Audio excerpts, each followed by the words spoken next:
first, or should I go So first? I'll just do an intro first. Hello, Oh, okay, everyone. sure. This is Arsenal Fan Circle, um, Season 2, Episode 22, all the twos. And we just got out of the second month in the year in 2020, right?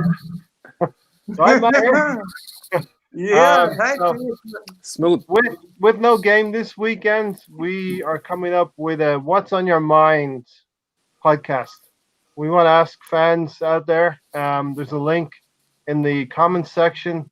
If you want to come in and join us, you're welcome to do that. But we have Rohan. Where are you from? We have Rohan here.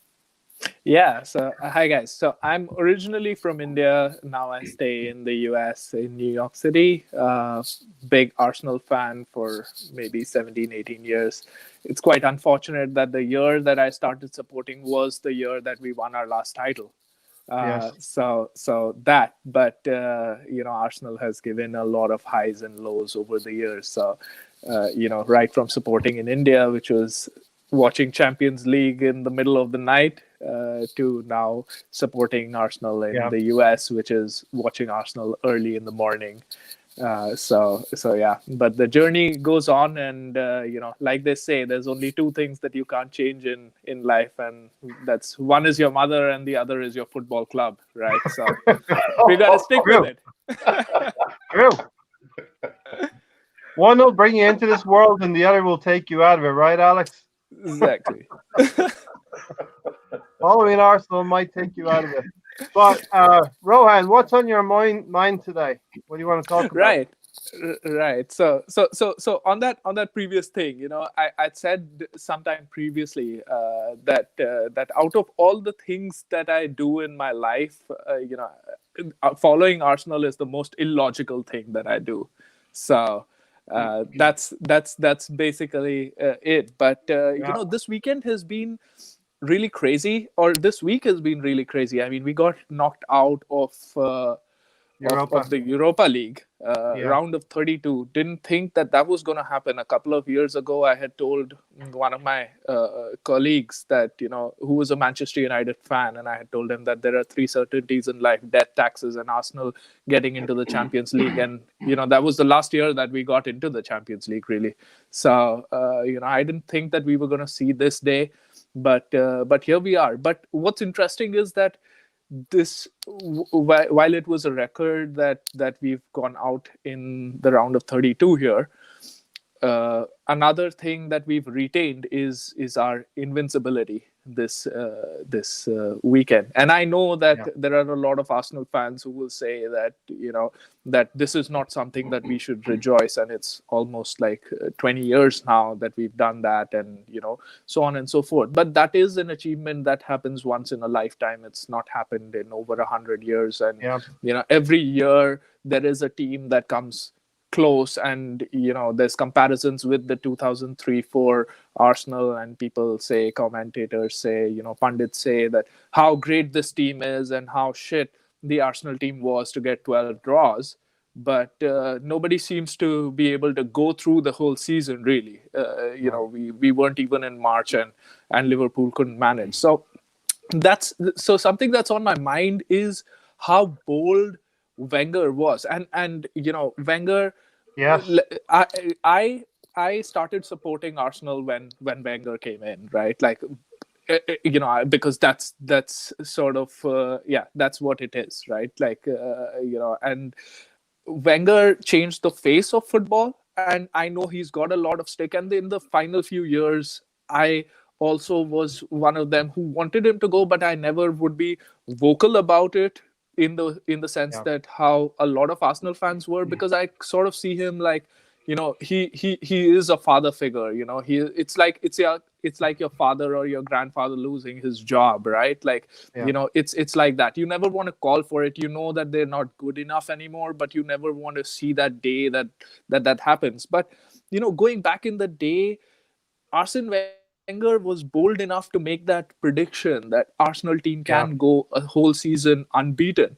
And that is such a ballsy thing to do. In fact, the previous season, there was media reports that players weren't happy because that put undue pressure on the players, but he knew what the skill of the players were. And we see now that even though teams are very good and they get all the plaudits, no team or manager has the balls really to come out and back their Yeah. team up and put their mouth put the money where their mouth is and say that yes, we will do that. Well, Everybody try to shy away from it. yeah, let's just dig into that. Alex, what would happen now if a Jurgen Klopp or Pep Guardiola would have come out and said, we're going to go unbeaten next season? With social media, Yeah, especially. probably would have gone down into meltdown, especially amongst the Arsenal fan base. Personally, I wouldn't really believe it. But listen, they've done quite well in modern football because I think, and maybe I'm probably being a little bit biased, but Arsenal's invincibles were at the time. Remember, Man U was still at the peak of their powers. Liverpool were somewhere thereabouts, but I mean, Liverpool they've had maybe 3 or 4 years in the making to arrive at this stage, and Klopp has done well with these players at this stage. But again, I'm guessing I'm probably being very very biased, but the Arsenal Invincibles, they were a cut above everybody Yeah. else there. They were a Everybody hell else of a team, and perhaps we've seen the best in our lifetime as well in there. terms of an Arsenal team. That's probably part of what's happening with the fan base. Possibly.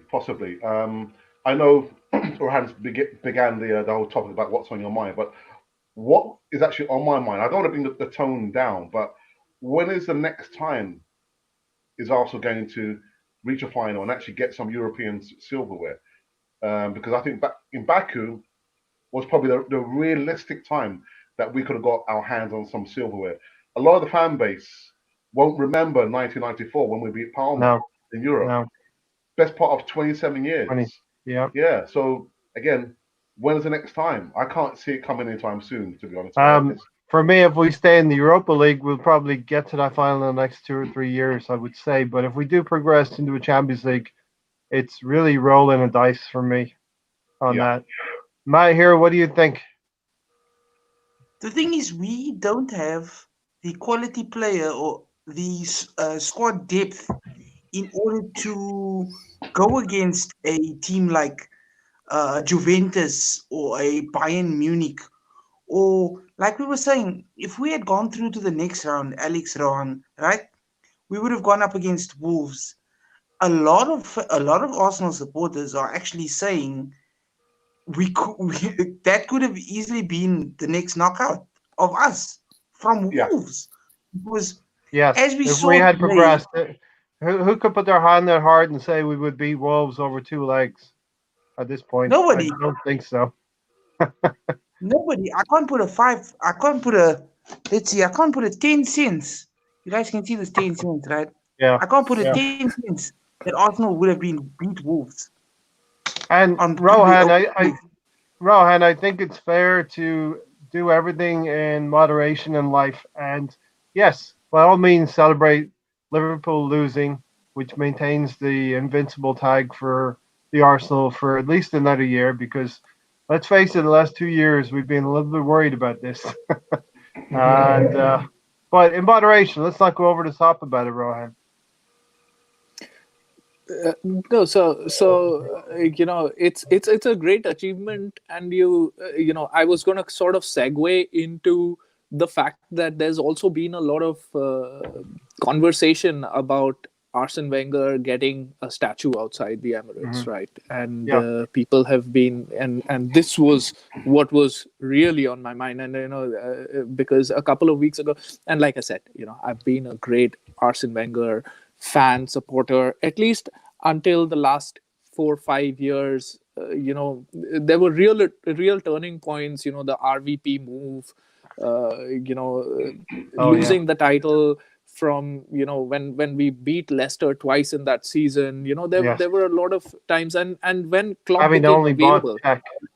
That's Right, and we, Klopp had become available, and I was like big fan of Klopp since his Dortmund days. So I mean, he could have planned for that, but I mean, the pressures behind the scenes, and Arsene Wenger's taken so much flack, and he's taken all of the criticism on behalf of the board, and now the board gets exposed because he's not there to take the flack. And so my segue was sort of that. He definitely deserves a statue outside the Emirates because a global base. Arsenal was not formed in 1996. I do understand that, but the global Yes, appeal of Arsenal has grown many fold, and that global appeal over those is 22 years. is is much thanks to Arsene Wenger, Yeah, how classily he's handled. There's a reason why there's a sense of class attached to Arsenal, and you can see now Emery, who's gone out, and he can't stop talking about Arsenal, yeah, and yeah, now his language and his vocabulary has improved. Maybe he had that vocabulary when he was in, and he would have done better. But now that he's criticizing Arsenal, he seems to be speaking very well. So, all of these things taken into perspective and taken into how much Arsene Wenger did for Arsenal, players, we don't blame them, when they want to move. Alexis Sanchez wanted to move, and we were all like, we understand why he wants to move. And Arsene Wenger was in the peak of his powers back in 2005-6 when the Emirates was being built, and it's public knowledge that banks asked him to sign a document which said that he would stay for that period, and only then would we get the loans, the requisite loans to yeah. basically build the Emirates. For So the he's stability. pledged his own career for the Arsenal, and that goes unnoticed. Yeah. There are 1,000 flaws, like we all have, but you've got to look at the larger picture, and the least that we can do for that man is give him a statue outside the Emirates. Alex, Ray, can I just ask Rohan a question? At that point in that season, when we had the choice to keep Sanchez or keep Ozil or get rid of both of them, who would you have kept? No doubt, I would have kept Sanchez and got rid of Ozil. But you can't have a player who's taking down the morale of the team, right? Every time Arsenal was in a predicament, Sanchez would throw his hands up and throw his gloves around and throw a tantrum his like toys like out of the he pram. he was just too better, just too good for the team. And what happened when he was in Manchester United? He just didn't play, and his career has gone downhill since then. So Absolute I, flop. given a chance, I would have had Sanchez any day of the week. In fact, Mm. I think it was a big blunder to keep Ozil at 350 grand a week. Yeah. I love Mesut Ozil. I saw him when he was in DC and he played against Real Madrid. Some of his touches Yeah, I are was there sublime. too. You've got to watch him live. I do Yeah. realize that, but given a choice, I don't think this is a difficult choice for any Arsenal fan. It would have been Sanchez any day. Yeah, but Rohan, Alex, a lot of the fans would say Alexi was the winner in that team. He was the one who was the driven one, who wanted to Exactly. win things, had that desire and fire in his belly, right, Alex? I Yeah. see you nodding a lot there. And the rest of the team were languid and not interested in Yeah. Yeah. At the peak of his winning powers. trophies and putting the hard miles down, right, Well, Alex? I had a debate about Sanchez at that time when he was still at Arsenal with another gooner friend of mine, and he was saying that for him personally, he does not want a player like that at Arsenal because the player is too divisive. Yeah. He's laughing at from the sidelines when we're losing. And I said, well, at the end of the day, we don't have any winners. Sanchez was a winner. He would do anything within his powers for the red and white of Arsenal to win. So much so that there were some players who was sniggering behind his back, complaining to Wenger about his behaviour. And lo and behold, at the two players, Ozil and Sanchez, under Unai Emery, Ozil was doing the same thing. Under Emery, he was And doing the same thing. Sniggering. He was refusing to play. He was ill. Putting comments on social media. Mhm. So we've been left with the best, or the worst of two of the worlds. Ozil with his behaviour and Sanchez and his behaviour. But again, if you put a gun to my head and say which would I choose, I would choose Sanchez all day. You're not going to like your colleague or your fellow footballer. But what you want from them is to fight for the cause. Fire in the And belly. Sanchez fought for the cause. That's what he did. He was a fighter. He was a warrior. He only wanted the best. Maybe that's why he was throwing the tantrums. I know it is unacceptable, Yeah. but he wanted us to buy more players to improve the squad and be competing for titles and be competing to get into finals of all the competitions, Europa, FA Cup, the Carabao Yeah. Cup, and Yeah. then get into Champions League and fight there as well when we get a chance. He almost Yeah. Obo reminds me. Obo, every single time I see him play, reminds me of Alexis. Not Mm, that they were the same type of player, but yeah. that they got the same warrior mentality, man. They want to keep winning. They want to score goals so that we climb the charts, so we get in Champions League, so we can buy more quality players and then compete at the very top level. Yeah. Ray, And Yeah, of can I course. ask Ryan one more question? Because I've got to go pretty soon. yeah. So we're in a situation where we've got our two strikers, maybe the best strikers since in a generation, in Yeah. Lacazette and Aubameyang. Hmm. Would you sell both of them, or would you keep one of them in this moment in time? Given a I choice, I think would like to keep both.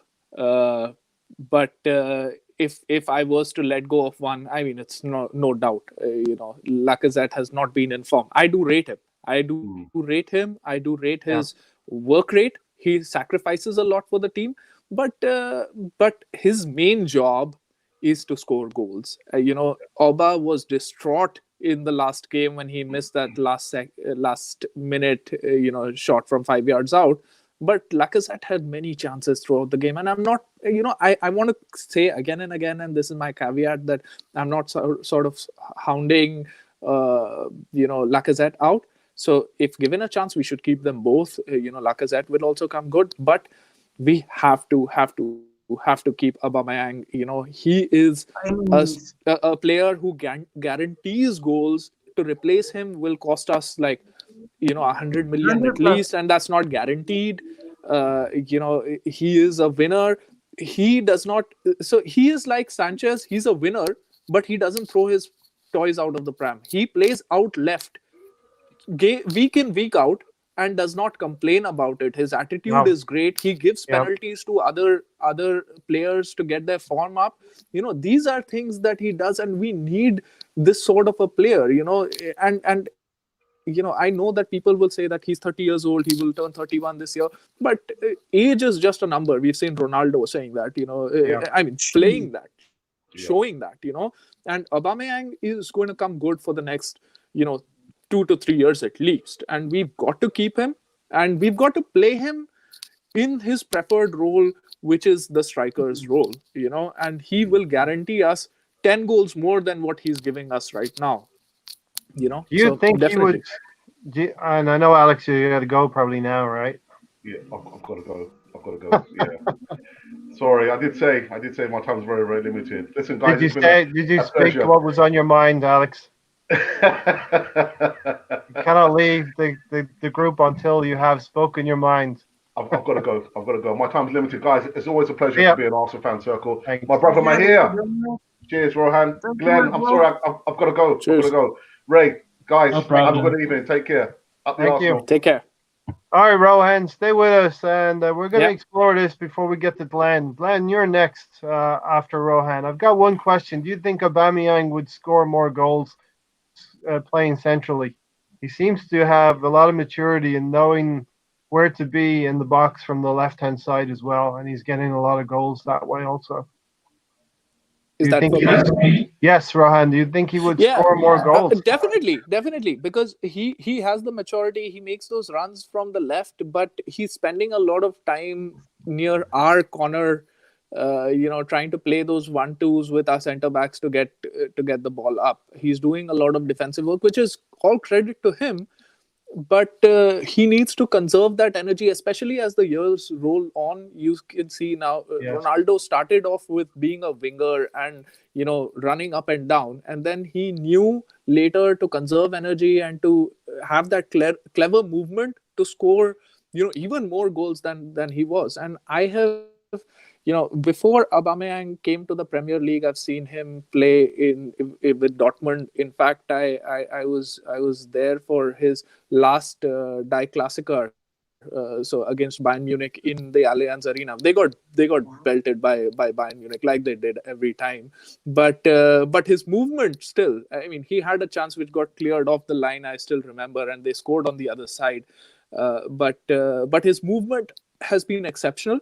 He started off in Dortmund as a winger with Lewandowski playing central, but his main threat is playing as a striker or in a two, and we've got to conserve his energy. We've got to get him in, and he will guarantee us 30 goals, 35 goals in the Premier League for the next 2 seasons. That's a great point. Yeah. Before I go to Mahir, I just want to announce people in the comments section. I have a link in there if you want to join the podcast at any time. Let us know what's on your mind. Mahir, what's your the point about Aubameyang playing left wing or centrally? I need Aubameyang to be playing centrally, in my personal opinion, like Rohan said, because I'm sure you'd agree. It's his best position, and we do have a suitable replacement for the left wing, which is Gabriel Martinelli. We don't want to put too much pressure on him, but right now the kids do not give a damn. They are fearless, and this is what I love so much about them. You can even interchange the two. Play Martinelli up front and play Aubameyang on the left-hand side. But preferably play him centrally. And would I sell Lacazette? Right now, yes. Possibly, yes. All right, let's come to Glenn. We'll come off of this section. Glenn, what's on your mind today? Hi, guys. Hi. What's on my mind? Actually, before I get to that, let me talk about Aubameyang. I would prefer him as a central striker, obviously, as Mahia said, because we have left wingers and you have right wingers, Martinelli, Pepe, all those players. And for me, I've always said I still want Lacazette to play as a number 10 and Aubameyang to play up front, because Aubameyang playing on the left takes a lot away from him, especially away to Olympiacos when he played on the right. He was a no-show. He didn't even get the ball at all. So centrally with his pace. Glenn, why in the bloody hell was he being played? Pardon my language, but why in the bloody hell was he being played on the right-hand side? That makes no he's sense. Ineffective every time. That's he's been very ineffective. And Rohan, you mentioned the Real Madrid game. He actually played on the right wing there that night as well. Played a little bit better because it was a friendly. Right. I mean, Real Madrid were down to 10 men in like the first 10 minutes. So there's a lot of, there's a lot there. But the goal that he scored was when he rounded up the goalkeeper and scored around. So it was from a central position. Yep. Okay, Glenn, what point did you want to make today? It's not about the current players, because you can't keep the current Arsenal players in your mind. You're gonna get sick. So I decided to keep another of our former players, our legends, in my mind. Just recently, the Premier League has announced that they're trying to launch the Hall of Fame. Hall of Fame, So there's been a debate about who should be on there, the first two players. So I want to make a case for who. Thierry Henry. Yeah. So as we all know, Henry joined from Juventus in 1999. He had already won the World Cup as a very, very young player. He had already finished as a top scorer for Monaco when they reached the Champions League final in 97-98. He had already scored more than 20 goals as a teenager, and he came to Arsenal as a winger and ended up as a striker. I wrote some notes down. When he joined Arsenal, he said, Wenger taught me how the new art of striking. When he was in Juventus, obviously he fell out with some of the Juventus people for so he stayed there for only 6 months and left. I want to make a case for him why he should be the first player inducted into the Hall of Fame. Obviously, he won the Premier League twice, to 01, 02, and 03, 04. He won the FA Cup. I don't really know whether the Hall of Fame is based only on the Premier League performances or Champions League, World Cup performances in general. But he also won the FA Cup twice with us. He won the Community Shield once.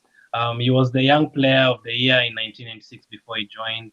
Henry, you all remember, he failed to score in the first 8 games, but after that, he was really amazing. He scored. After that, he was 20 off and running. Yeah, he scored 20 plus goals in the first season, including that crazy goal against Manchester United, the volley, where he just Where he lifted it up and volleyed it into the top corner. Yep. Beautiful. Exactly. He ended that season with 26 goals. Fire. It was always tough to inherit the kind of strikers we had, the likes of Ian Wright, Charlie George. We didn't quite get to watch the likes of Charlie George, but from the highlights, they were really good players. He finished as the top Arsenal goal scorer, 228 goals, most league goals for us, 175. He scored 42 European goals, 35 in the Champions League. He also had 8 Premier League hat-tricks. Of course, Aguero's past him right now, and Shearer's also ahead of him. He also won 4 Golden Boots, the most any players ever won. That was in 2002, 2004, 2005, and 2006. And even when he managed not to win the Golden Boot, the likes of Van Nistelrooy were ahead of him by only 1 goal.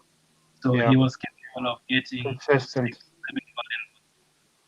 I'm not finished. Henry's a freaking legend. He has so many records. We could have a 3-hour show. Well, I'm not going. I was going to stop you, but do we really need to have a debate here, Glenn, about that? Okay. Isn't he problem. surely a shoe-in for the Hall of Fame? Isn't he surely? It should be no problem, right? He will get it. That's there is no doubt in that. No doubt about that. I'm just sort of thinking that they should have maybe had 5 in the beginning, because by following the Premier League, by following how English media works for years, there is one. I can tell you who the 2 are going to be, and let's sort of see Mystic Rohan, right? Like, one is going to be Alan Shearer, because the English media loves Alan Shearer, right? Like, he's going to be one, definitely, and he is one of the representatives for the Premier League as well. When he came down to India, I saw him in India as well. He represents the Premier League there, all of that. He's got that, and I'm not saying that there's any sort of nepotism there, but definitely, I mean, he's going to be one. And just in terms of titles, etc., I think, and with the dominance of Manchester United, I think it's going to be Ryan Giggs. That's going to be the second one, unfortunately for us. But if there were 5, or maybe even 3, Henry would get in. I don't think any person who follows Arsenal, or who has seen as a non-biased spectator what Henry has done for the Premier League and for Arsenal, and for the game in general, they will have no doubt that Henry should be there. But I just feel that this is how the Premier League thinks, and they think in these terms. They're going to say, okay, in terms of number of goals and who's our UK boy, and it's going to be Alan Shearer. Who's the golden boy, right? Yeah, exactly. And then it's going to be who has 13 titles, right? Like, that's what they're going to say, and then it's going to be Ryan Giggs, right? Like, that's how it is. Yeah. Mahir, what do you think about this? I mean, I just love everything. I'm just a spectator here, guys. I love hearing your opinions. I did love all of the stats from Glenn, but let's take up a point here from Lumber Camp. People had things on their minds as well in the comments section. We've become history. We've become history FC, and that's very true. We mentioned earlier in the show. We have probably seen the best Arsenal team or teams in our lifetime throughout this century, even 2002 team, 2004 team. And we probably won't. We may win titles, but we may not win them in such style as we had done in 2004. But to Lumber Camp's point, can we give him any hope? Can we maybe make some history in the next few years, Glenn? To be fair, not anytime. I can't see us winning the Premier League title for the next 3 to 5 years, maybe even more. And unbeaten season, obviously, out of the table. We really need to sort out a lot of things defensively, in midfield. As I've just told you guys, it's hard to even keep in my mind the current players. Imagine just thinking about Shaka the whole day. That would sicken you. I mean, the likes Yeah. of the start. So we really need to change a lot of things, like 7, 8 players. But Ateta definitely would be the manager. I don't mind the manager, but new players definitely. Rohan, are you Glenn, hopeful?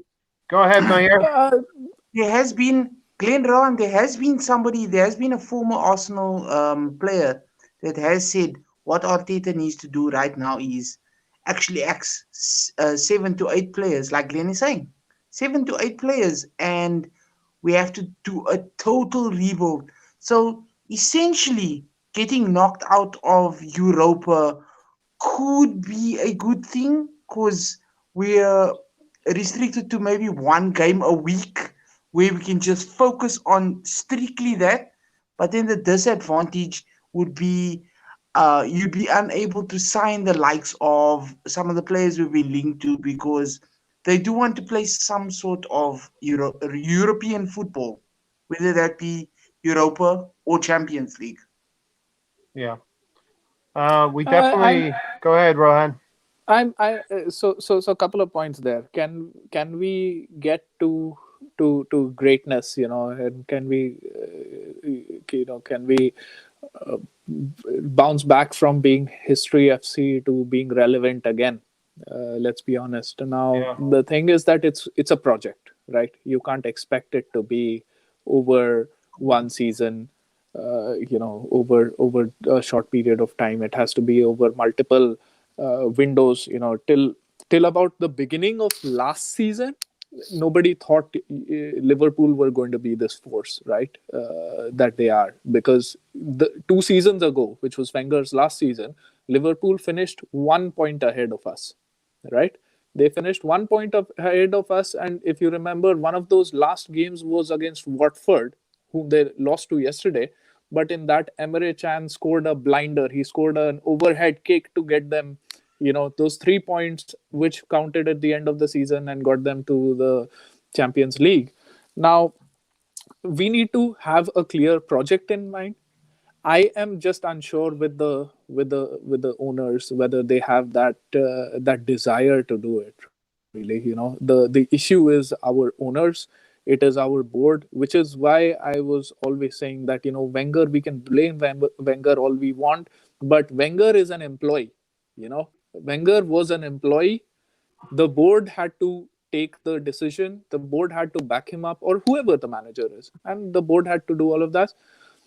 Josh Kroenke said that we should be excited. They say that they want to, they want to challenge, but I have not seen anything. In the last few years, what has changed with Liverpool? Two things. One is their manager.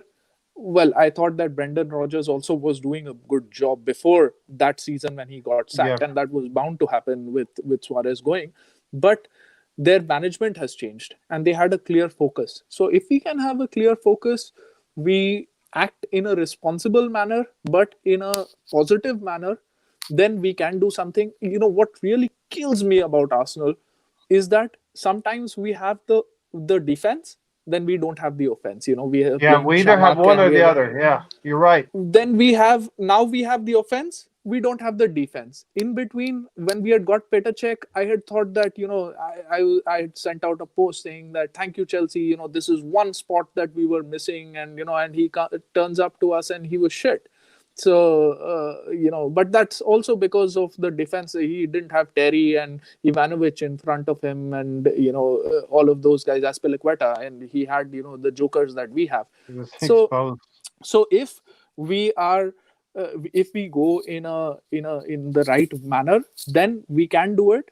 The last point on that is about this thing of being in the Champions League or Europa League. I don't think that players really now care that much. I used to think that, but with Manchester United playing at that level, but signing players of the highest caliber, I think that it doesn't really matter that much. whether we are in Europe or not. What really matters to a club like us is the revenue that we would have got from being in Europe. That is what we will miss. But yesterday, the results have gone on our gone in favor of us. Chelsea is 45 points with Yep. with playing one game more. If we win our last game, we could be just 5 points behind them. And I don't see why we can't qualify with 10 games to go. We've seen worse odds than these and qualified under Wenger. I don't see why we can't still qualify. But there has to be a project in place, and we have to do it step by step, window by window, and Structure. then we can do it. Yes. And we So need to move basically, out.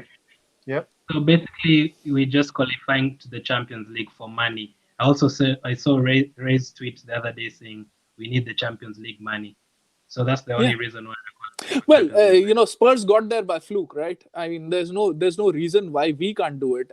In terms of defense, I have seen Sheffield United, I have seen Leicester, I have seen a lot of other teams which have, in terms of quality, individual quality, they're not better players than our defenders. No. I don't think, at least. It's about organization. It's about defending is easier than attacking, Exactly. and we used to attack better than we used to defend. That is what was mind-boggling. So if we have that right attitude, and yes, it is for the money. Realistically, if you put us 9 times out of 10 against Bayern Munich, against Juventus, against a PSG, Barcelona, we are going to lose over 2 legs. But that doesn't mean that we don't get into it, and that revenue is So essential for us to build. you don't try to do that. It doesn't mean that. Shout out to Michael in the comment section. Love the Irish flag, Michael. Scottish supporter. Lumberg Camp, thanks for coming in. And Debo13, and of course, Rumpel Foreskin, and Tony Turner. Good stuff. Let's take a couple of their comments there. Tony said, I always thought Wenger would become part of the board. We need fresh blood in the board and to get rid of the dinosaurs. Mahir, we've got Sir Chips Keswick. He's into his 80s now. He surely He's the is. biggest dinosaur. Yeah, he surely is one of the biggest dinosaurs, Mahir. We freshened up in the coaching department. We do need to turn things over in the playing department, but also the boardroom needs a look at as well.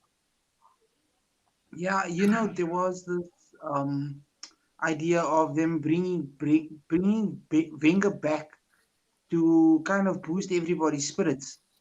And like you're saying, there's a lot of old dinosaurs in that board.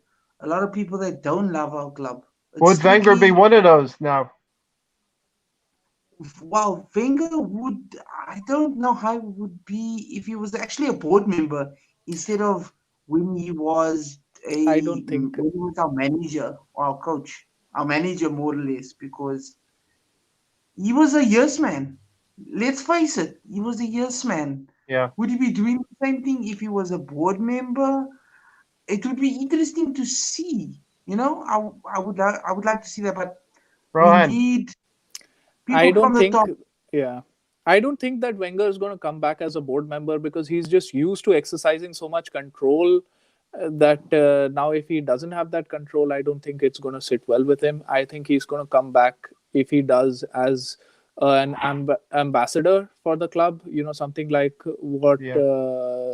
Sir Alex has for Manchester United, something like that. And I think that's a good role for him, Yeah. because And- he's I don't think he will be able to give up that power that he had, and let somebody else manage. He will always And have the that's part of the itch reason why to. we maybe didn't get Klopp as well, Rohan. Yeah, Because he well, was not yeah, willing to leave at the time. exactly. But my point is that it was not his decision in the first place. It wasn't his decision to make. It was the board's decision. He's an Yeah. employee. He's like any Yeah. other. Imagine if we have one thing that we can't doubt is his love for the club, right? Like, that is undisputed. At least we will agree. A lot of people have said that he did it for the 8 million that he got. Let's just assume it was an economic thing as well. How many of us would have the the inner courage to say, I don't want to And earn 8 I don't million a need that year. money. Yeah, yeah, Yeah. yeah. Who's going to say that? Every Nobody. person who has gone on Arsenal's social media has said that he has done it for a selfish reason. But those very people, if you give them 8 million, you give them 8 grand, they are going to, they won't Take leave, it. right? Like, I mean, but I don't think he did it for the money, because he doesn't lack money, and he's going to make money some other way anyway. He has that much legacy. And So, yeah, Rohan, I think also he's been a big part in what you want to call the history of our club, the fabric of our club, yeah. the fact that young players have grown up in maybe William Saliba, who said it was always going to be Arsenal for him because of the teams that he's watched through the years. He wants to be part of Arsenal because of what Arsene Wenger has built there. There's umpteen number of players who have come out and said that they have joined Arsenal only because of Arsene Wenger, and it's not just empty claims, because every player says that, oh, I have joined, I have watched this team since I was a child, and which is not true. But with Arsene Wenger, and especially the French players, you could sort of believe that that is true. I don't know, that might be my bias, and people will say that, because you're an Arsenal fan you feel like that, but I think there is some truth in that. And he has one thing that is very important is that we are losing our equity as a big club internationally. Okay, let's say people in England will support their local club, right? Like, whoever is in Islington is going to support, Arsenal, and Yeah, you're born on the other side, you're born in Liverpool, you're going to support, one of the two Liverpool clubs. So it's going to be something like that, right? Now, how do you get international fans like me, or like any of us, is by playing a brand of football. And now the problem is that we've been playing shit football. We don't have a winning team, and that is why you will see more and more fans who are Man City fans, who are, Tottenham hasn't won, but they had a good team for some time. It's a blasphemy to say that as an Arsenal fan, but let's be real here, right? So they are going to, like, those people, yeah, really. So those people are going to have, that base, but Arsene Wenger has created that base for us, and that's why you have so many people who are Arsenal fans now, and we have to capitalize and not blame him. He was a yes man. Maybe he was, but maybe behind closed doors he's tried to be the devil's advocate, but he is that parent who can't just let you be with an alcoholic father, right? And he's not going away because he yeah. knows that you'll go to shit if he leaves. So He he's perhaps just, knew things were going to be bad if we did leave. We did have to leave exactly, because the structure was not in place within the boardroom, Rohan. yeah, Yeah. Glenn, what do you exactly. think? Well, obviously, as they've said, Wenger is an Arsenal guy, but the problem is that he's always a yes man and it's too nice. Yeah. Me, I don't want anyone at Arsenal who's too nice right now. I want everyone changed. I mean, from top to bottom. I mean, the only people I would keep are probably Arteta, Aubameyang, and that photographer, Arsenal photographer Stuart. I'm sure you guys know him. Those are the only three people I would keep at Arsenal. I would change the cook. I would change the bus driver. Just everything. Just bring fresh blood into Arsenal because right now we've been stagnant for so many years. I mean, we haven't been anywhere apart from the Leicester season. We haven't been anywhere close to winning the title for ages. Yeah. And So, and that's not good enough for a club of our stature that Yeah. has fans all over the world. Anyone watching right now, if you want to join us and have your say, either in the comments or join us live here on the podcast, the link is in the comments section. Go click on it and join us. But let's take another topic here. Michael had said about Stan and Josh and the rest. We're not going to do anything until we get rid of those people. It's going to be tough. They're our custodians. And they're just not going to I leave. really hope. All the time I hear that, so Usmanov was very much interested in buying it. Now there's reports that the richest guy in Africa, he wants to buy it. Somebody take it off of these Kroenkes, man. Like, they are under them. I'm really not confident. Really, I mean, it's depressing. I And hate Tony it when has we said, play.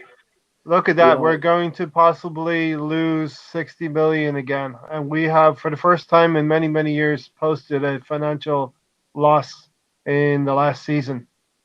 Not a financial person, but that doesn't sound good to me, Mahir.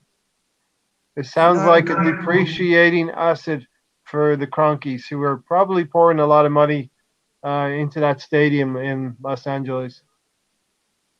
oh yeah, I think you guys know my thoughts already on the whole the Cronkies and the Kesriks of the world. I don't know why they're called sirs, why they're Does that? being. Do you think that the Cronkies are the problem, Mahir? You're going to get this. Do you know why why we're getting all of this? It's because they don't love the club. It's yeah, strictly business for them. They Yeah. just see profit. They just see money. There's dollar signs in their eyes.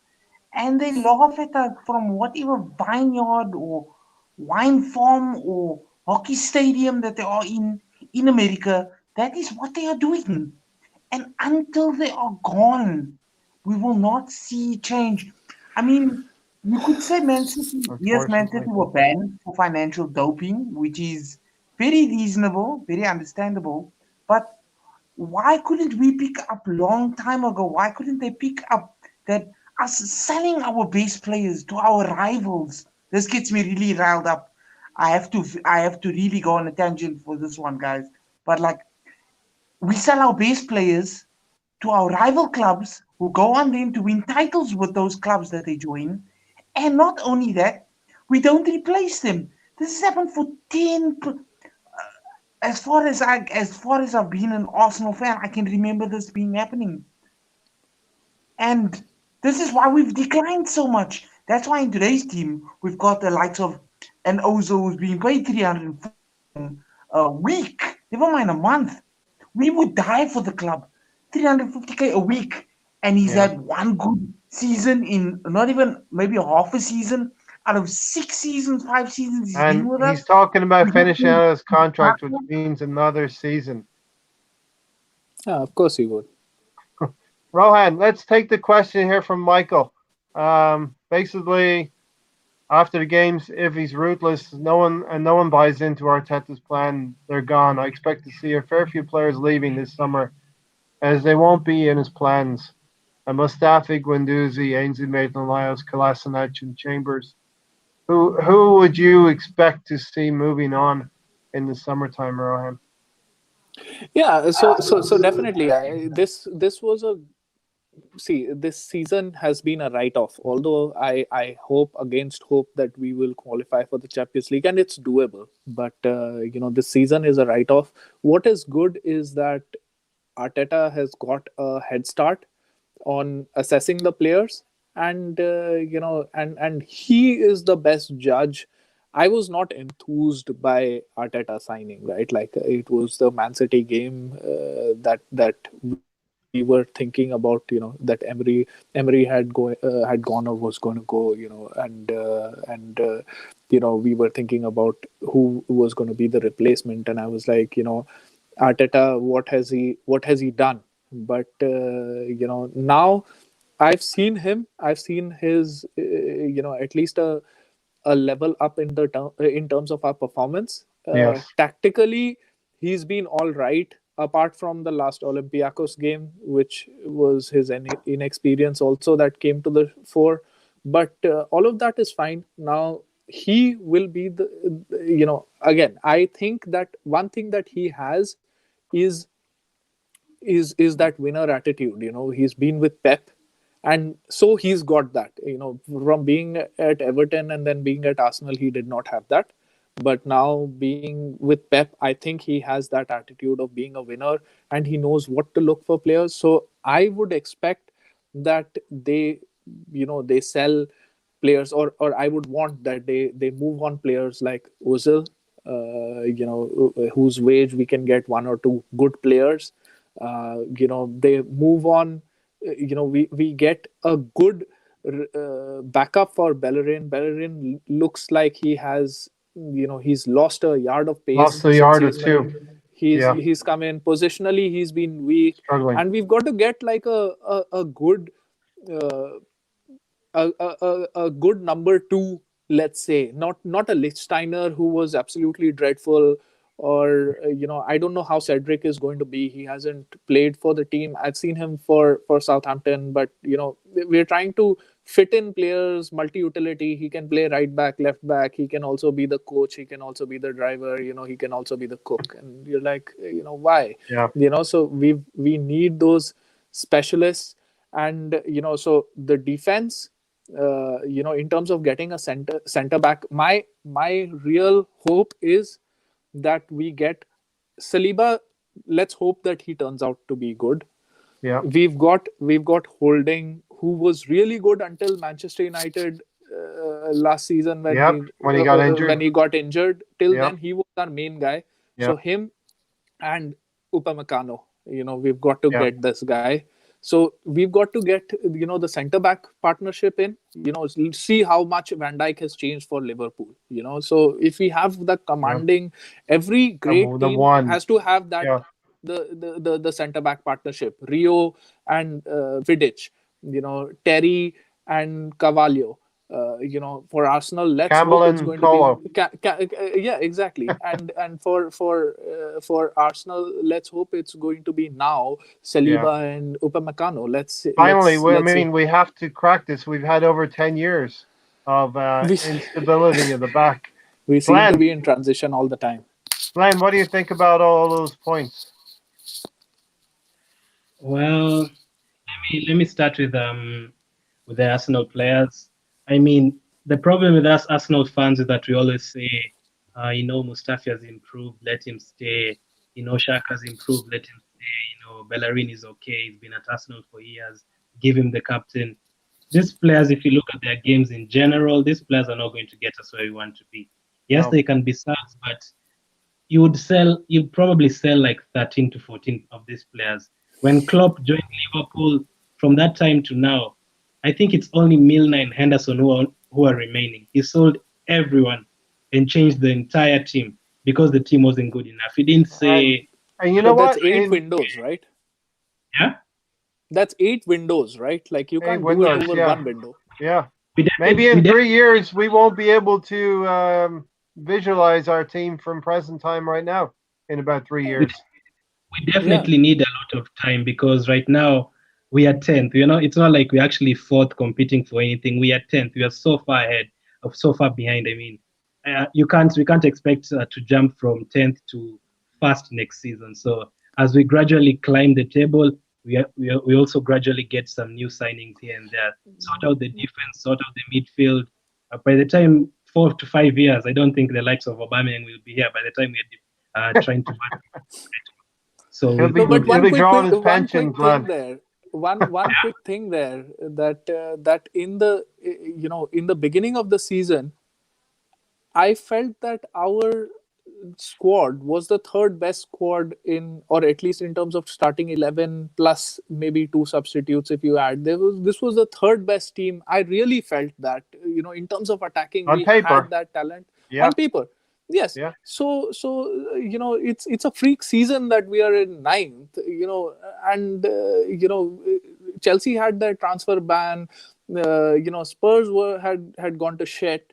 All of Yeah. Manchester United is they're doing us a favor by keeping Ole there. So I really thought that a third or a close fourth is the minimum that I expect. These were some of my Arsenal fan Pre-season. TV comments, Yeah. and Yeah. unfortunately, it's not turned out that way. Hasn't panned out because, Rohan, you look at Sheffield United, you look at Wolves, you look at teams that have Yeah. that structure in place, have a firm coach, have decent players. You can't say They are more that hungry. Sheffield United players are much better than our players in Yeah, quality exactly. wise, but they have a structure, a way of playing.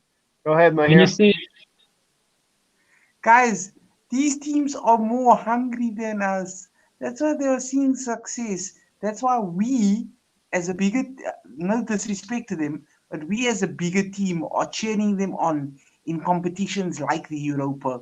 Even to get that coveted fourth and now supposedly top Fifth. fifth spot, we are cheering them on. You guys want to hear my thoughts about all the transfers and the players? Right, here's Yeah. my thought.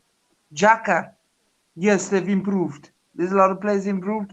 Jaka, not good enough. Ozil, not good enough. Mustafi, not good enough. David Luiz, not good enough. Kratis. Socrates, not good enough. Yeah. I'm going to keep going. There's a few more. I'll sit back. So, but All these being players are not good realist, enough. being Rowan, to your realistic, point yeah. and to Glenn's point, the players that we bought, what we did in the transfer window, okay, we didn't go after the top players. We brought in Cedric Suarez, who we signed, who is injured till today. Kim Kallstrom. Pablo Marie. Why on earth Arteta hasn't used him? Yet he's only on loan for a few more months, and then that's it. His loan is done. I know they want to make it permanent, but how do you base a player? How do you want to make a player's deal permanent? Somebody like Ceballos, for example, even when you have not even seen them play once. Yes, he might start tomorrow versus Portsmouth, Yeah, if I'm but Pablo Marie, Mahir, if I'm Pablo Marie now, right now, I know I'm playing tomorrow against Portsmouth, Yeah. and I know I have a great chance of being a defender in the first team till the end of the season at least. why No, not including him in the game versus Olympiacos? Why not? We've got nothing to. Ray and I have said a lot now. We've got nothing to lose. We're not. no, We're yeah. not So gonna. we If will we're not gonna make top see. six, Europa's Art, there. We've got nothing to lose. Why not play Arteta Pablo? Arteta, I will say that Arteta knows best. Let's give him the chance to assess. Maybe he has been assessing. Maybe it's maybe Cedric has been injured. For Murray, it takes some time to adapt to a different place. Culturally different. I don't know what the issues are. I'm looking If forward to you've got seeing him tomorrow. Rowan, Yeah. I mean, I love your points, right? But if you've got somebody like a Mustafi or like a Louise that are bound to make one critical error in a game It's always that can in cost there. you, Every 4 or 5 would you games, not there's one mistake in there. 1, 2, 3? We don't know the numbers, but why not take a risk and put Pablo Marie then if Mustafi's been doing well, yes. But what I'm saying is somebody like David, it's either David Luiz, it's either Xhaka, or it's either Well, somebody like that. let's take this comment from Debo13. Let's be honest, the players are good enough. It's the coaching that's the problem. I happen to disagree with that. I think it's completely the opposite. The coach, he's not perfect. There has been inconsistencies with substitutions and all of these things. Is in-game management. He needs to learn. He's only been a dozen games into the season, though.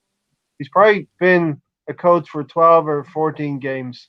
So he needs that time to learn from these things. But I think Arteta will learn, his coaches will learn from those things. And he has been coaching the players and putting them in better positions. But the players are not good enough, Rohan. No, so the question is what, it's a subjective question, right? What do you mean is good enough? They good enough to win the title? No, definitely not. Are they good enough to get in the top four? I think they are. I think they could With get into the with a top four. structure, with With a playing, structure, with right coaching, they can minimizing get their into the top mistakes. four. Look at it. Fourth position is 7 points ahead of us when we have been shit all season. It's a mind-boggling stat that a few weeks ago we had number of wins as 18th position West Ham, but number of losses as second place City. So we weren't losing. Mhm. It was just that we weren't winning, and that was because we didn't have a structure in place. So we can get into the top four even now. I don't think we should go full pelt to try to get We're into only the top four four. points. I think it's 4 points with a win from our next game. Then it's only four. So after the win from the next game, Good enough we'll for be on top four 40. is what Debo meant. Top Yeah, four. I know. We'll be on 40, and Chelsea is on 45 right now. It's 5, but still, that doesn't matter. 5 points over 10 games is nothing. So Yeah. we can definitely achieve it, but we've got to go on a run. Also, we have to remember that Chelsea has been playing their difficult matches right now. They've played they played Tottenham. They played I think they played Leicester. They've got 3-4 difficult games going, and after this, I think that they might go on a little bit of a run. We've got to try our best and get in there. So the players for the title, not good enough, no chance. But No. to get into the top four, they can. Or And coaching. Let's see. We have to give some time to Arteta to know what he's bound to do mistakes. But the best thing that can happen right now is we've given him 6 months right now yep. to test out everything that he knows, that he can't push players that hard, that he can't always expect that the lineup has to be the strongest or the lineup doesn't have to be the strongest. These are things that he has to learn, and we have to stand by him. There's promising signs. Yeah, well said. And I think Debo was saying that they were good enough for top four, but not good enough to win the title. We all agree with that. Yeah. And obviously, Arteta has got, like you said, he's got 6 months now. 6 months from now, by here, it'll be September, and we'll have started a new season. Hopefully, I'm going to wait and see as well what the club does in the summertime. That is vital for me. What the club does in the transfer market, my here. Yeah, I mean, Majorly. see that though. I mean, unfortunately, like Ryan saying, in a weird sort of way, at a point, I mean, same amount of losses as one of the top two, but we would just keep drawing too many games, man. We were unable to turn it into wins. As Tony will tell you here in the comments right here, Tony Turner will tell you we need only 3 more draws to be the record holders of draws in a season, Rohan. Yeah, sure. And I won't be surprised if we match it. So that's fine, but it's we've got to live with hope, right? We've been seeing transition for many years, and we still tune in every weekend. We still tune in every and we still earlier do it a was podcast Tuesday, Wednesday. and feel Earlier better it was about it Tuesday, afterwards. Exactly. This is another thing that one of my former colleagues, had told me that, everybody when they talk about their sorrows, their pain reduces, but when Arsenal fans talk about it, their pain compounds. So, but this is what we do. A couple more questions. Glenn, Debo has said, if any player from Sheffield United played for us, they would be worse than Mustafi. I don't know if I necessarily agree with that. I think Mustafi's he's always got that mistake in him. And I think those Sheffield United players could be molded into being good defenders, Glenn. Yeah, sorry guys, man. They're just Wi-Fi problem. No problem. I would say I don't agree with that point because I would take any of those Sheffield players. One thing we've always been lacking is fight, and all of those Sheffield players have fight, from goalkeeper to the front player. So that is what we need at Arsenal. And I don't know how many people at Arsenal can give you fight. At least these days I see Aubameyang trying, but how many of them can really give you that grit you want? And I don't think any of them can give you that what you want. And before I went off, we were talking about the players, just to add onto it. Our players, I know Ron said that most of our players, we can just can you actually repeat the point that you said about our players, that you thought we had the third best team? You said we had the third best team. On paper we had the third best team, and we actually started the league quite well. We beat Bournemouth. We beat Bournemouth in October, and we were right there in third. We were in third place in October. In terms of names, though, because most of those players are not consistent enough, and we actually get a lot of injuries, and it's not the unfortunate injuries. These players normally get muscle injuries. Arsenal have had the most injuries the last 10 years, so I don't really think they're just perceived on because paper. We think. On paper, Glenn, we did have the third best squad that we could see. It's just how you use those players. See, on paper, I never thought that we are going to keep like 20 clean sheets anyway. But I thought that we were going to score many more goals than we have. I think that Aubameyang, Lacazette, Pepe, Ozil. These four are as good as any frontman in Europe. Like or but unfortunately they have not performed. Lacazette has been totally off it. Pepe for him is a new it's a new place. Özil has, in the beginning of the season, it was, the illness or whatever. He had fallen out of favor with Emery. And, I'm just talking on paper, right? We are where we are Mhm. because of the performances that we have Yeah. put. Nobody has I put mean, us there, apart you from a bit of you bad luck. you look at Sheffield United and what they've done. Not many people would expect to see where Sheffield United are right now. Exactly. Um, Everybody tipped them for relegation. Nobody knew that they were going to yeah. be great.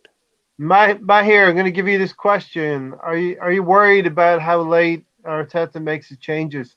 Now, Wenger used to do the same thing, 72nd minute, 73rd minute. Uh, I liked what he was doing at the beginning of the season, Arteta. Well, not the beginning of the season, but when he started out, he was using the substitutes earlier. Now he seems to be leaving players on the field, and they're going into what we call the red zone. The red zone or the Emery zone? The red zone. No, the Emery zone. I don't want to hear another good evening ever. Ever, ever, ever. I don't want to hear another good evening because, this is a vital mistake that we're making also. Wenger was making it. Emery was doing it as well.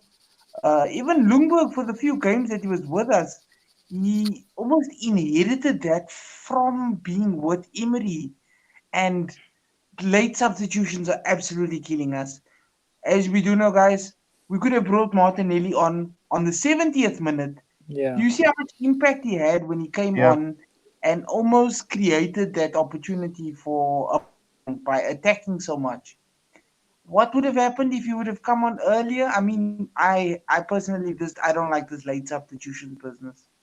I used to love, I used to enjoy the beginning of even an Emery where Yeah. substitutions were coming on half time. Half Yeah. time. It's not Yeah. working.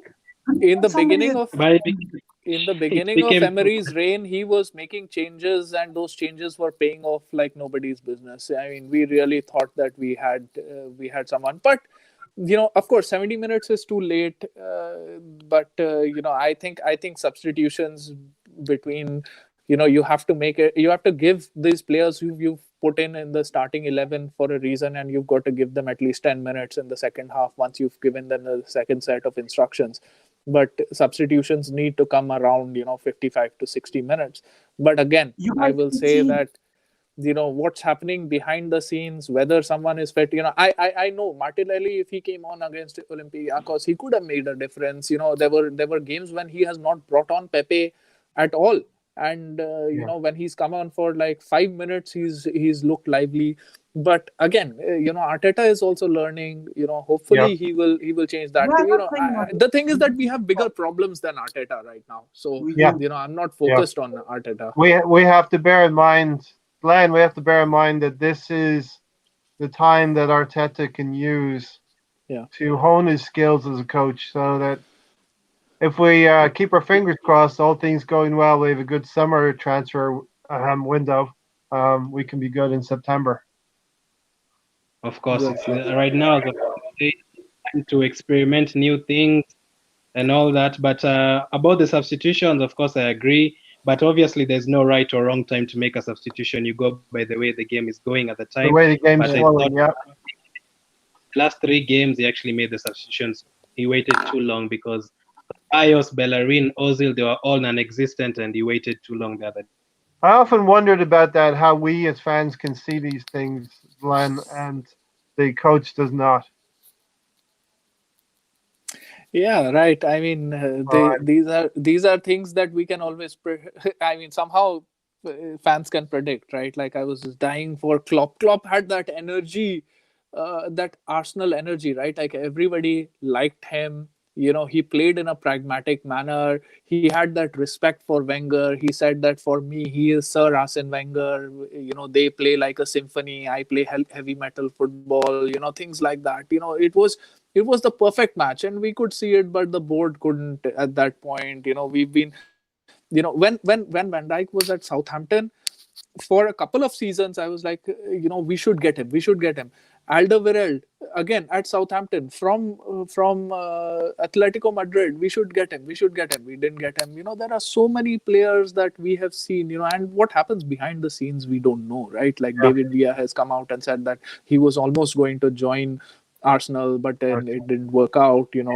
Tony Cruz has said that he was going to join Manchester United, and then Moyes got sacked. So what happens behind the scenes we don't know. But sometimes hindsight is 2020, right? Like if we had the power, then we would change many things.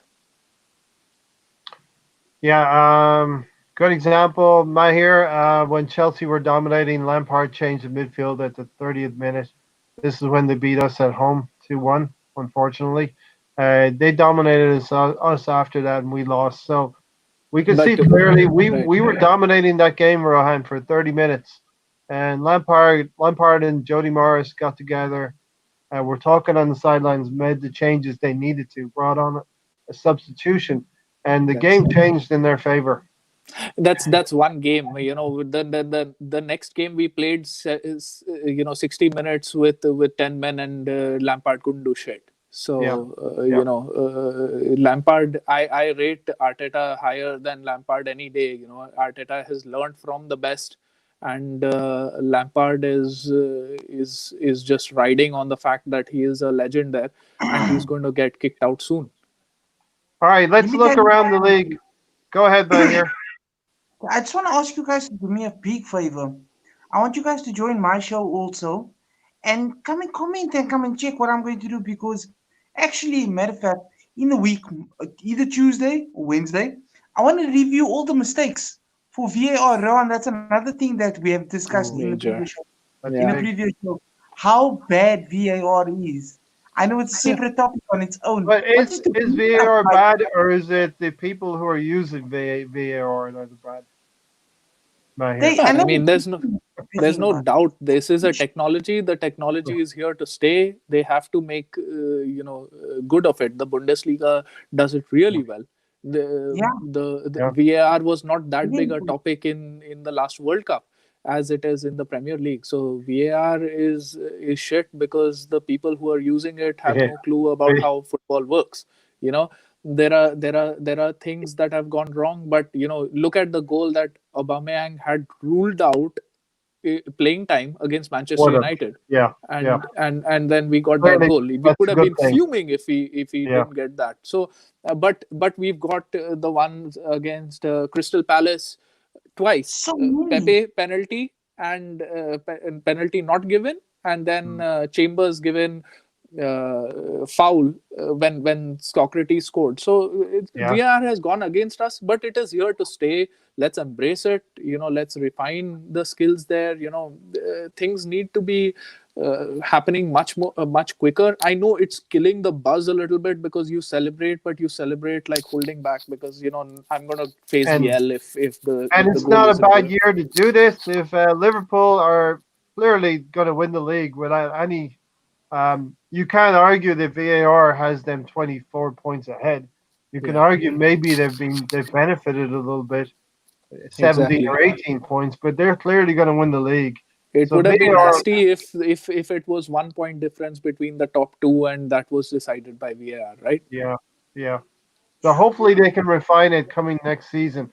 But let's look around our little group of teams that are around us, Rohan, and then we'll close out this show.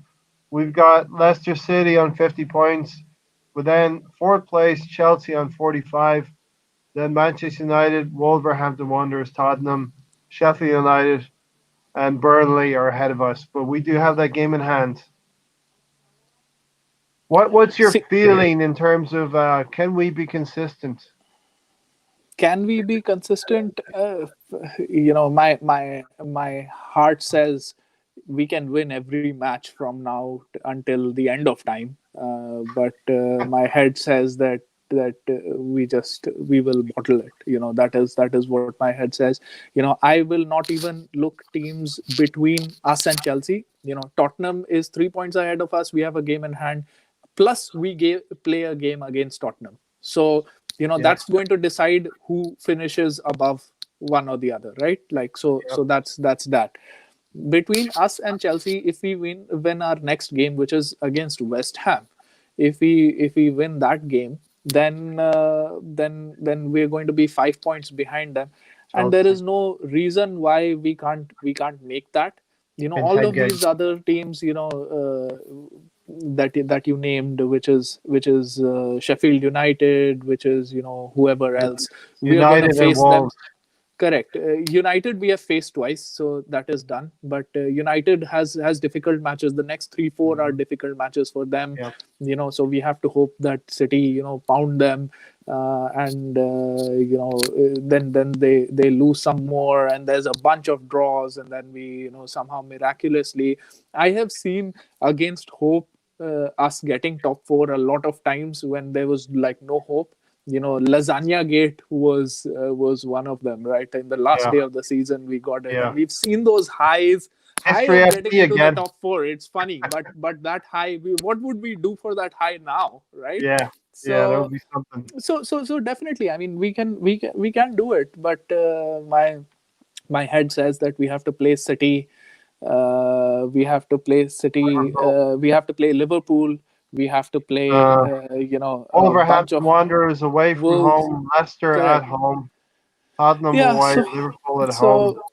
so Tough yeah, games. Leicester are too far away. I think 50 points. They are too Yeah. far away to be caught. Yeah. Although they are in a slump now, but they are just too I far away actually now. think Chelsea are too far ahead of us as well. But 5 5 points. points. You're right.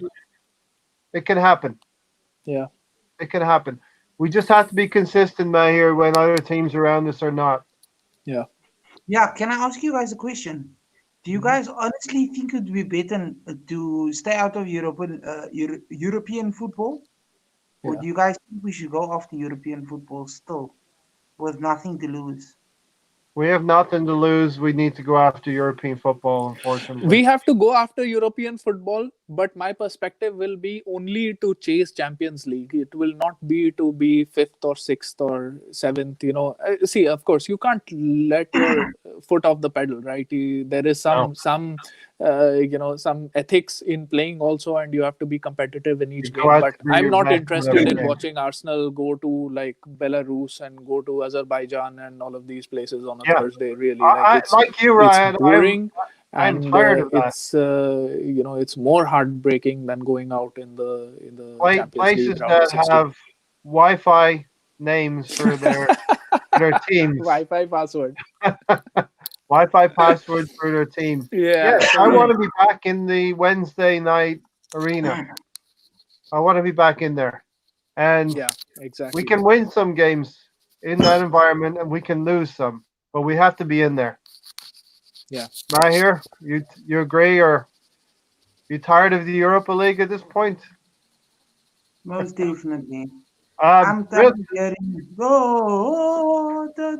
Oh God, please, man. I want that. We are the champions. That is what the excitement of hosting Friends. I have hosted Friends for Bayern Munich round of 16. We are going to like go in there, and that Toni Kroos just scores in the beginning of the game, and you're like, oh shit, like why, what is happening here? So, but that feeling of being there is, of facing a Lewandowski, of facing Messi, etc., versus going against like these guys that I have no interest in knowing their names of is there's no names depressing. That we're playing though. I mean, even when we played Olympiacos, the only person I know is really Valbuena. Yeah, exactly, and that too because Benzema blackmailed him. That's why. Like really, like why? Like there's no point in being there. No. One last thing then before we leave, it would be remiss of us if we didn't preview the FA Cup game again off the back of the Europa League exit. We need to have a reply here, Rohan. The team needs to respond to what happened on Thursday. They have to show some fight. They have to show some passion. They have to show that the fans mean something to them, that people are tuning in throughout the world, hoping for them to perform. And it goes to shit the next day when you go to office, and then you have to somebody's talking about football and you're just like trying to hide out of there. So we have to go in there. And now we have nothing to lose, really, right? Like, now we are not in three competitions. We have a great legacy of the FA Cup. Put out a good team. I'm not saying that you put out the strongest Or team, but and have a good bench. Have a Portsmouth good are bench. third. They're third in League One. They're riding high. They're going to play at home. Yeah. They will bring the passion.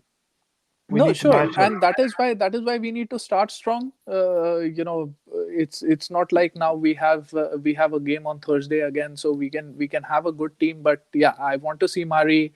I want to see some of the youngsters, but I also want to see some experienced guys. Give Aubameyang a rest, Yeah. or maybe play him so that he can bang a hat trick in and get over it. I don't know, like, do something, Yeah. win this game. I want them to spank Yeah, that's a Pompey. great point. That is a great point, Rohan, because Aubameyang has to be mentally shattered at this point from what Yeah, happened. he was Maybe the destroyed. best thing is to get him back in there and play tomorrow. He was Yeah, being yeah. slighted by the fans for missing that last opportunity. Yes, it was a shocker. Even I had my jaw hanging. But he's carried us so much. He's carried us. Nothing against Aubameyang. Like, you can't see. We did not lose that tie because Aubameyang missed that last shot. Like, we lost Yeah, that tie people because know we that. weren't good enough at home. We did the job away, and then we weren't good enough for throughout that game. So that is Yeah. why. So nothing against Aubameyang. Love that guy to Oh, bits. I loved it when I play a load of PlayStation, and I used to play with Dortmund all the time because they had Royce and same here. Aubameyang from there. And it was a dream come true. I couldn't believe that Aubameyang has come to Arsenal. We have to cherish what he's done. If he was here for 5 more years, he might just break Henry's record. Now he won't do Hmm. it because he's not got the time Well, or the age on his side. But whatever, do that. I have been saying since the beginning, when this guy Lacazette has not been doing well, that keep him on the bench, bring him on when we are like 1 or 2 goals up, so that he Exactly. gets the confidence. He doesn't have that pressure of trying to take the leather of the ball each time he hits it. It seems like he's trying too hard. He thinks too much. He wants to play it in the corner. He wants to hit it too hard. That's not how he plays. You remember that goal that he scored against Liverpool last season, where he rounded, where he went round Allison. He didn't even look at the post and he curled it in. yeah, That is yeah, what Lacazette is, and that is what yeah. he can do. But he's That's not what he doing needs that. to get back to as well, and hopefully he can play. Mayer, is our season dead? FA, let's go for the FA Cup. Apparently, there is something where we can qualify into Europa League or something via FA Cup. I don't know. I, Listen, I just I still value the FA Cup until there is a possibility that we cannot win the FA Cup. Then I will say our season is maybe dead. But in terms of possibly forging forward in the league as well, it's not dead until things are mathematically impossible for me. Yeah, This was, we have to also recognize that this was Arteta's time to get the team right. And if we only get our side right for next season, then it will have been valuable. Right, Rowan? I assume that this is an Arsenal fan who's made that comment that Yeah, he's an our Arsenal. season is He's an dead. Arsenal fan. Our Right? season Pink is eye. dead. But if you think about it, I used to have nightmares. My friends used to send me links to which you open, and there's a countdown going on till since when Arsenal has not won a trophy, right? Yeah, And the FA Cup yeah, sealed that, and then that was off of our back. When we won that FA Cup against Hull City, yeah. I was it was a sense of relief more than joy of Yeah, 'cause victory. It was just like, oh we had God, that Birmingham debacle I the won't years get before. bantered anymore. So so Yeah, so now let's stop thinking about the FA Cup as shit. I don't care that it brings us to the Europa League, because like I said, I don't care about the Europa League, but what I do care about is some silverware there. Have a good run. It's a good day out in Wembley. We play semi-finals there. We play the final there. It's a good day out. On a one-off game, we can beat anyone. Why not? And in the Premier League, 5 points. If we win our next game in hand, we can do it. We have to try until it is mathematically impossible, because there are people like us who tune in every week to watch that shit, and they have to keep trying until we say that you are not supposed to try. Yeah, Rumble Foreskin goes to every home game, and listen, we value everyone's opinion. No, sure. But yeah, of course, we just wanted to answer your question. We still have the draw record to go for Tony Turner. No, just by the way, let me put a sentence in that my question was in no manner to question whether he is an Arsenal fan or not. Because people love bantering Arsenal so much that I'm really not sure whether they are or not. But kudos to everyone who goes to the game. Kudos to everyone who watches them on TV, who illegally streams them. Not that I endorse illegal streaming, but they've got a ton of viruses on their computer. If we all lived there, I don't know about you, Mahir, but if I lived in London, I would be trying to buy that season ticket or trying to. No, exactly. I went to DC and got back. It was a 10-hour trip, and I paid like $400 for my seat right up front to watch these players play. And I would do it again. Like you said, all the Gooners international in those time zones, it's not easy to wake up in the middle of the night. Middle of the night, early hours of the morning, some ridiculous times, and they still managed to follow an Arsenal through and through. But like, shout out to everybody here, man. Everybody's right. Catches the live stream. Again, thank you for coming in. I've got one last thing that. Go ahead, Mayer. I'm sorry for talking over you. Sorry, Ray. My bad. I was just thanking everybody for tuning in with us. Staying with us. Rohan as well for coming, being a part of the Arsenal Fan Circle family. We do love and appreciate all the support that you guys give. Week in, week out, every Sunday, every podcast, you guys are here with us from beginning to end. And the other thing as well, Mahir, we love all Arsenal fans. We're all part of a community. We're all feeling the same way about Arsenal. Some of us feel like the season is over. Some of us are, like myself, Rob Paporski. I'm still holding on to that hope that we can win an FA Cup. Somehow we can be more consistent in the league and sneak into a fourth or fifth place. That's what you live for. It's not our lives; it's part of our lives. Okay, and we all feel the same way, and we respect everyone's opinion. We all feel differently about things, and that's why we're having podcasts to talk about these things. Sometimes we do a podcast as well, Rohan, just to.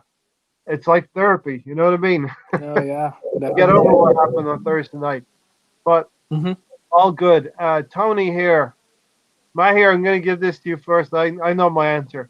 Choose your own adventure. Lehman gets the red card and we win the Champions League in 2006. Number 2, Kroenke doesn't join in April 2007. Or number 3, Eduardo doesn't break his leg in 08 and we win the title. Drum roll. My choice would be number 1. Lehman doesn't get the red card and we win the Champions League. Of course. Number 1. Listen, our club has done a lot of great things domestically, and we have won a European title in the Cup Winners' Cup in '94. 26 years ago, it pains me to say it, but one thing we are missing is to win that Champions League, to win the European Cup. And Rohan, if Spurs can get to the final, surely we can do better than that.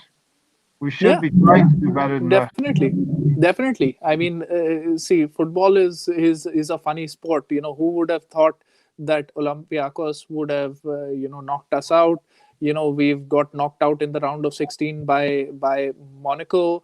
But we have had upsets that we have done. We've won 2-0 against Bayern Munich. Giroud and Ozil scoring. We've won against the best Barcelona side Yeah, in the Emirates. We could have yeah, knocked them out in the next season if Van Persie didn't get that red card, or the second yellow for yeah. kicking the ball. So, these are the moments that we live for. It was a race to win the Champions League, and unfortunately, Chelsea won it. We didn't get that Champions League, but we have to keep trying. And luck can be in our favor. We can get favorable ties. Luck can be in our favor, and we can score a little bit, here or there, dodgy games where Spurs. How did they win last year against City? Yeah. With the VAR, right? Like they lost, drew, and Man, won in the and same game. Ajax So were, if Ajax had taken care of business as well, there was no way Spurs were going exactly. to win that Exactly. So it on was that a freak side. season yesterday because Champions League generally is quite consistent. The cream rises to the top, and you can't say that you will always win there. But if we always knew who the winner is going to be, then we wouldn't turn on our TV or go to games, right? Like Yeah, yeah. that's the reason why we follow football. That's why we tune in. Yeah, yeah. Mahir, any final thoughts then before we close out? Just to generally close out the show here, and No, Rohan then next, and then me. yes, it was a mixed bag, but I hope you guys all, everybody watching, everybody in the live comments has a great week. Don't let anybody upset you. Don't let any stupid stuff get to you, get to your head. Just remain cool, calm, collected. A lot more important things to worry about. A lot Yeah, of bigger yeah, fish to fry. yep, And yes, we do all love our club, and we do love it as a family, us all.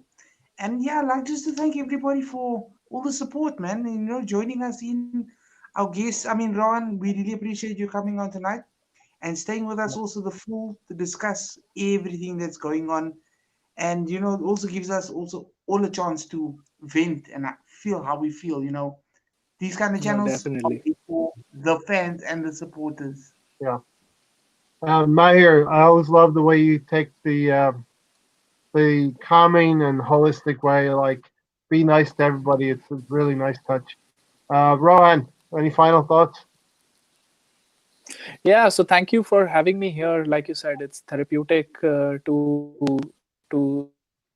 speak to everybody now that if I was in the UK, then I would go to games or go to the We all would be. pub and have these conversations. It's a lonely place to sort of follow the Premier League and to follow Yeah, football. So look forward to speaking to everyone here. We all have different opinions about everything, about whether a player is good or not, whether the coaches are good or not. I think everybody agrees that the board is not good enough. But if somebody does think that they are, kudos to them. Everybody is an Arsenal fan. We are a family, and we win together and we lose together. We feel each other's pain, and let me ask we you this one is this final is this question, is why Rohan. we do it, right? Like the rush that we have. And Yeah. so it was great Do you have being here. I'd love to speak to you guys and anyone who's watching. Oh, we just lost him. Anyway, I think we will have Rohan on again. I think he was afraid I was going to ask him this question: did he have faith in Raul and the board to actually do the business in the summertime that we need him to get done? I think that's why he ran out of here. That remains to be seen for me. I've really enjoyed this format. What's on your mind? Have your say. One audience participation here. If you're watching this in playback, if you're watching on live, let me know if you enjoyed this format. Leaving the link for people to come in. We will do this again, Mahir, probably during the international break, when we have a gap, when the games aren't coming thick and fast. And now we're down to probably 11 games in the league, and maybe a few games in the FA Cup. So we only have a handful of games left to go. So if you all enjoyed this format, what's on your mind? Remember, you can join us in the panel next time. Use the link in the comments section I want to thank everybody, and I know Mahir feels the same way.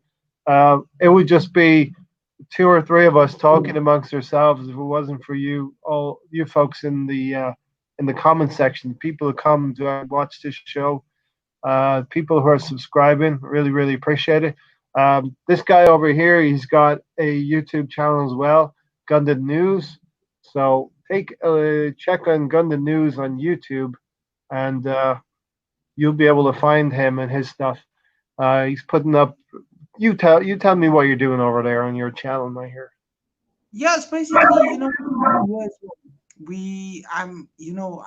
I hope to get to a stage where I can get more people. People are tuning. The funny thing is, right? People are tuning into the Facebook page of mine, kind of news, Mhm. rather than YouTube. YouTube is a little bit tougher to break into a market, but Yeah, funnily enough, some of the reviews and stuff I do more post game shows now. So strictly post game show after a game, and where I discuss basically everything that's gone on the game and what I think could possibly be happening. And tonight, I promise you guys, I will join Twitter. So with all your comments and everything, I can include you guys in my show. You'll see the set looks a little bit different even from tonight. It's basically like a studio set, and there's a screen next to me where I give shout outs and show you formations, team formations, and basically discuss the game in hand. I think the review that I'm going to be doing is versus Everton, and I'll be discussing very short in very, very short. I mean, maybe 5 minutes about Olympiacos, what exactly happened, how angry I am, even though you guys do know tonight's yeah, podcast with yeah. this guy, But my listen, guy. not my here. I think doing a podcast like this, we're getting comments like we don't want to be History FC. We're getting a real flavor of what the Arsenal fans are feeling out there. We all know what we're feeling, but we don't know exactly what other fans are feeling as well. So Yeah, it's very very true. important to it's very important to The gauge. issue is, unfortunately, we were going a little bit too hard on celebrating your Arsenal record. It is a once in a lifetime thing. Yeah, I Like think that was God. a little over the top. Celebrating keeping the Invincibles intact, Rohan. I think that's a little over the top. It's time to finish that now. We got to look forward to our season, Rohan. No, yeah. Apologies, I got dropped off. So passionately talking so passionately that my battery ran out. So yeah, but I'm back here. Just a final 10 seconds. That love to be here. Love Yeah, to have these conversations with Arsenal fans. Would love to be on other podcasts as well. If you're doing another VAR special, and I'm available on Twitter. Rohan underscore Vidhi is my Twitter handle. I think it'll be there. So yeah. you know I'll put your information in the description as well on the that'll be podcast great. here. But definitely, we'll have you on again, and if a couple of other people will ask you on as well. So that's absolutely fine. That'll Um, be great. this is something for all of us fans to do. Anyone watching here, we're going to do another show again, probably next month during the international break. Like I said, let me know what this format means to you if you like it, what's on your mind, and please come on the podcast anytime. Rohan, you're invited anytime as well. T Dogs, if I do get to London, I will try to check out a Scarborough game with you as well. That would be awesome. That would be great. And until next time, Mahir, you're out of here. Rohan, thanks for joining. Take care. Uh, come on, you Gooners. Up the Arsenal, and thanks for watching, everybody. Until Take care. next time, and let's start. Let's get back here and get a win tomorrow in the FA Definitely, Cup. we gotta get it. Got to get it. We're out of here.